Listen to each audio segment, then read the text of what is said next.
ജാമ്യത്തിലിറങ്ങിയ പ്രതി രണ്ടുപേരെ കൊലപ്പെടുത്തിയ സംഭവത്തിൽ മലയോര മേഖലയിലും അന്വേഷണം. കൊലപാതക ശേഷം മുങ്ങിയ ചെന്താമരയുടെ ഫോൺ തിരുവമ്പാടിയിൽ ഓണായതായുള്ള വിവരത്തിൻ്റെ അടിസ്ഥാനത്തിലാണ് പോലീസ് അന്വേഷണം നടത്തുന്നത്. കഴിഞ്ഞ ദിവസമാണ് നെന്മാറയിൽ വെച്ച് നാടിനെ നടുക്കിയ കൊലപാതകം നടന്നത്. അതിൻ്റെ ചെന്താമര ജോലി ചെയ്ത ക്വാറിയിലെ ജീവനക്കാരൻ ചെന്താമരയെ തിരിച്ചറിഞ്ഞു. കൊലപാതക കേസിൽ ജാമ്യത്തിലിറങ്ങിയ പ്രതി അയൽവാസിയായ വയോധികയെയും മകനെയും വെട്ടിക്കൊലപ്പെടുത്തിയ കേസിലാണ് പോലീസ് അന്വേഷണം മലയോര മേഖലയിലും ഊർജിതമാക്കിയത്. പ്രതി ചെന്താമരയുടെ ഫോൺ തിരുവമ്പാടി പോലീസ് സ്റ്റേഷൻ പരിധിയിൽ നിന്ന് ഓണായതായുള്ള സിഗ്നൽ ലഭിച്ച സാഹചര്യത്തിലായിരുന്നു പരിശോധന.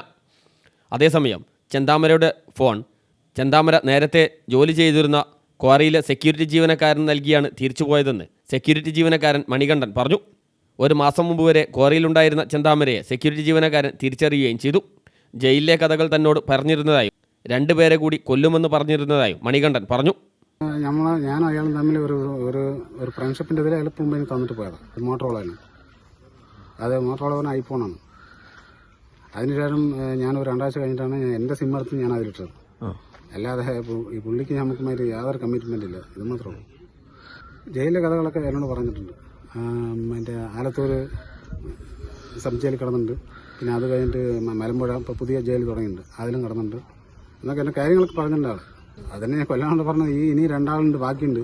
ഒന്നാ പൂച്ചിട്ടുള്ളൂ, ഇനി 2 കൂടിയിട്ട് അതും കൂടി പൂച്ചിട്ടേ ഞാൻ മരിക്കുള്ളൂ എന്നാണ് എന്നോട് പറഞ്ഞത്. ലാസ്റ്റ് വേറെ ഒന്നും പറഞ്ഞില്ല. 2023 പകുതി മുതൽ 2024 ഡിസംബർ അവസാനം വരെ ക്വാറിയിൽ ചെന്താമര ജോലി ചെയ്തിരുന്നതായി ക്വാറി അധികൃതരും അറിയിച്ചു.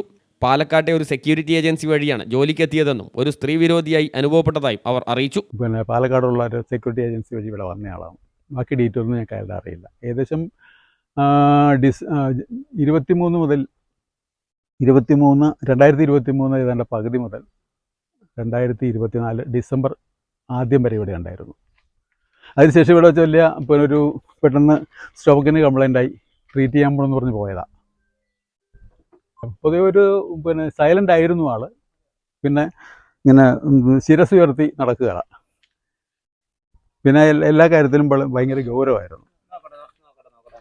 പിന്നെ മറ്റൊന്ന് സ്ത്രീ വിരോധിയായിട്ടാണ് സംസാരത്തിന് മനസ്സിലാക്കുന്നത്.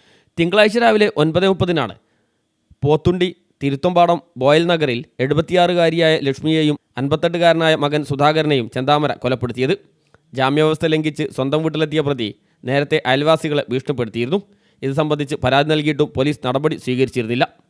കൊലപാതക ശേഷം മുങ്ങിയ പ്രതിയെക്കുറിച്ച് മണിക്കൂറുകൾ കഴിഞ്ഞിട്ടും പോലീസിന് യാതൊരു വിവരവും ലഭിച്ചിരുന്നില്ല. ഇതിനിടയിലാണ് പ്രതിയുടെ ഫോൺ തിരുവമ്പാടിയിൽ നിന്ന് ഓണായതായി വിവരം ലഭിച്ചത്.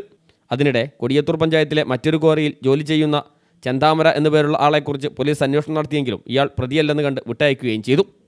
Fasal Babu, news bureau, Mukkam.